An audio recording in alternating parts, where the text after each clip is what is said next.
Hey, love. Welcome back to Walk the Queen's Way. I'm Karrie Miller, Master Transformational Healing Coach, and today we're going to tackle that question that might drive you nuts. Why can't I stop overeating at night if I've been good all day? You know the one. Maybe you're listening to this in your car, or out for a walk, or sitting quietly after the day's chaos. I want you to hear me on this. It's not about willpower. Oh, I wish every woman could hear that sooner.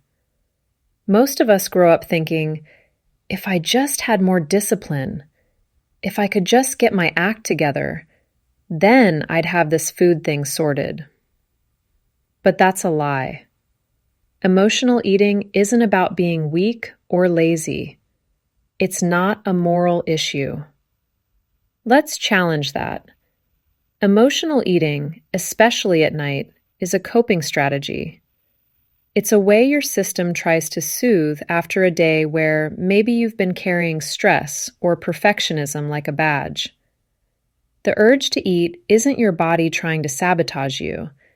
It's honestly just trying to help you survive a rough moment. And I see this so often. I had a client, I won't use her name, but every night she'd end up with the same guilt. Ugh, Karrie, I did it again. Why am I like this? She'd eat, feel ashamed, commit to being good tomorrow. The cycle just spun on and on. The real turning point for her came, gosh, I get chills remembering this, when she realized that nothing was wrong with her. The guilt and shame were actually fueling the pattern, making it stronger. Once we named emotional eating as a coping strategy, not a failure, suddenly she could get curious instead of critical. And that's the first step toward real freedom. So what's really going on underneath all this, right? Let's peek behind the curtain for a sec. Your nervous system? Constantly scanning for safety. At the end of a stressful day, juggling work, family, maybe dealing with rejection or feeling not enough, your body slips into survival mode. And in survival mode, your brain is like, goals, who? It just wants relief. That's where food steps in. Food is quick relief, sure. It's predictable. Dopamine hit? Check. Comfort, numbing, distraction, just for a second, a pause from the noise. So if your body's learned over time that food is what makes the stress fade, it's going to keep asking for that every time you feel unsafe. And here's the part that gets missed. Knowing what to do doesn't actually stop it. I mean, most women I work with, they know. They could teach a nutrition class, right? But it doesn't matter because this isn't about information. It's about nervous system regulation. That's why the "I'll start over Monday" story is so familiar. Let me walk you through it. You restrict to be good, white-knuckling through cravings. Then life happens. Stress, exhaustion, you name it. And you give in.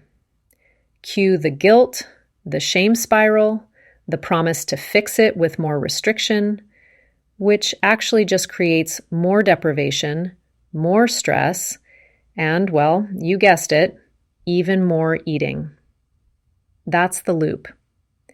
And if you notice, every time dieting turns into that all or nothing pattern, your nervous system gets even more overloaded. If you're stuck in that cycle, you're not broken. You're actually wired for safety, not for being perfect. So, how do we actually break the food guilt cycle? Let's get super practical. There are 3 tools I want you to try this week. First, the 3-question pause. Next time the urge to eat hits, before muscle memory takes over, just pause and ask, What am I feeling right now? What do I need that food can't give me? And what's one small action that meets that need by even 5%? This isn't about judgment. It's about awareness. That's where things start shifting. Second tool, nervous system downshift, 60 seconds.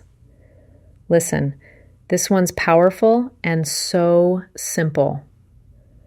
Put a hand on your chest, inhale for 4, exhale for 6.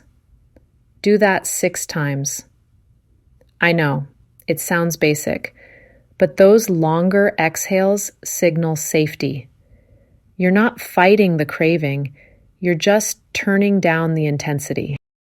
Last one, drop the restriction. If you're skipping meals, saving calories, trying to be perfect all day, your body is going to panic by night. Replace restriction with stability. Stable, consistent meals, enough protein, enough water, enough rest. When your body trusts you, it calms down. I had another client. She was convinced the only way out was to restrict. But when we switched her to steady meals, the cravings actually softened. Her aha moment was realizing self-support works way better than self-control. Remember, all of this is about helping your body feel safe, not about controlling it into submission.